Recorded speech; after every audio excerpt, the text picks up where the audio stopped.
Essa história começa na Cidade de Deus, no Rio de Janeiro.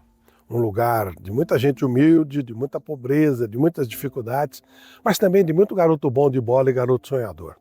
Um deles era o Josimar.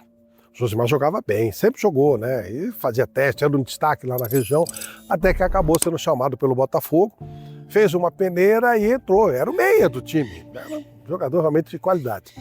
Tanto que quando o titular do time, o Perivaldo Badalado, da seleção, se machucou, o lateral direito, o Leônidas, que era o técnico da base, falou para o técnico do time titular, o Jorge Vieira, tem um garoto, ele não é lateral, mas ele pode ser adaptado porque ele é muito bom. Jorge Vieira puxou o Josimar e ele realmente se adaptou à lateral, tanto que nunca mais saiu. Ganhou destaque. Ele jogou no Botafogo entre 81 e 89. Sempre muito bem, ganhando títulos, ganhando destaque. Chegou a ser campeão invicto com o Botafogo numa época que a coisa não era tão boa assim por lá, não.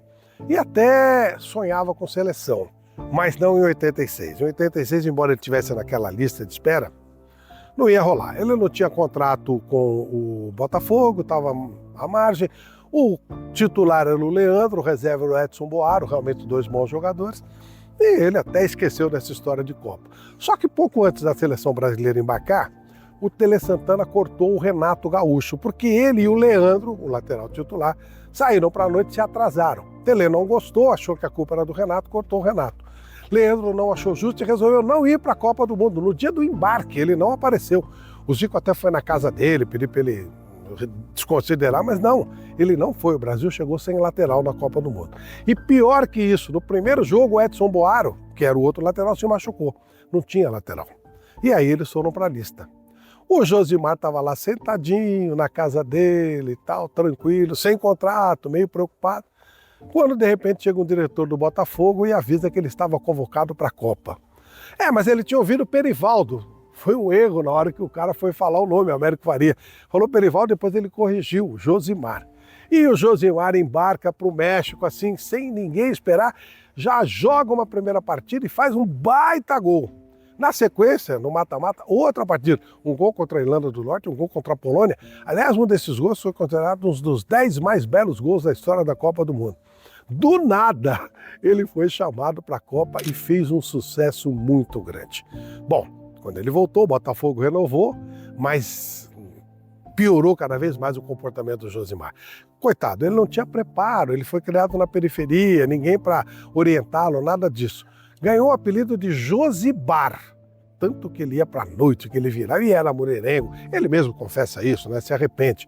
Ele tem 6 filhos, um deles joga futebol, mas tudo, um de cada mulher, gastou muito dinheiro, perdeu praticamente tudo que ganhou. Teve uma experiência no Sevilha, mas a coisa não rolou, foi acusado de uso de drogas, chegou a ser preso em 93 por causa disso. Ele diz que nunca foi dependente de drogas, e sim que usava eventualmente, numa dessas acabou dando problema. O certo é que a carreira acabou e o Josimar acabou não tendo uma estrutura própria para isso. Ele tinha, durante a carreira, até aberto um instituto lá no Nordeste, o Instituto Josimar no Maranhão, que também não vingou. Acabou recebendo um convite para jogar no final de carreira em Manaus e lá ele ficou, abriu um barzinho, mas imagina, não rolou, né?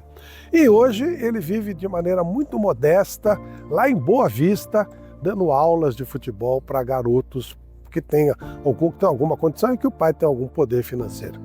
É maluco demais o futebol, né? Aquele baita jogador que todo mundo conhece. Tem uma revista na Noruega que chama Josimar, acreditem se quiser.